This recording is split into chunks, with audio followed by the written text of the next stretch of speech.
So Piper-Heidseick Cuvee Sublime has been my mainstay for years. Absolutely. Let's see here. So if we're gonna count from, and let me go ahead and count it.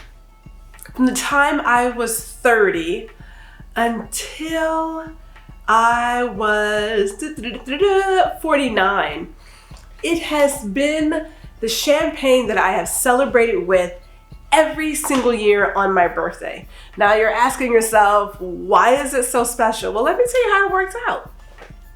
So it just so happens that in 2005, I was preparing to go back to New York City. I had gotten my first big girl job and was moving back and said, I'm gonna go celebrate. And was out in the club and decided to pick up a champagne bottle. Not a glass, but a bottle. Yes, I realize now that it was far more expensive than it should have been, but it's okay, it's okay. We live and we learn, right? So having this beautiful bottle, I fell in love with the demi-sec. And that is how I started putting more of my time and energy into champagne, Prosecco, Cava, a sparkling wine, all the bubbles, versus going for some of the other wines that are out there. This wine I have celebrated with every single September 17th. And then I found out that grape, that crop, it was being discontinued. Broke my heart. I thought, how am I supposed to celebrate going forward? Now, there was one birthday that I went off the rails because I kept extra bottles in the house, you know what I'm saying? But there was one birthday where I decided to go with a different champagne versus that champagne, although I did have it later in the day, but still, I have to be honest, I did switch it up because I thought to myself, I've got to find something else. What is great about a demi-sec is that it is semi-sweet. It's not too sweet, it's just enough, and it happens to be very easy to drink. I actually enjoyed this one with pizza, fried chicken, popcorn. You're like, wait, fried chicken and champagne?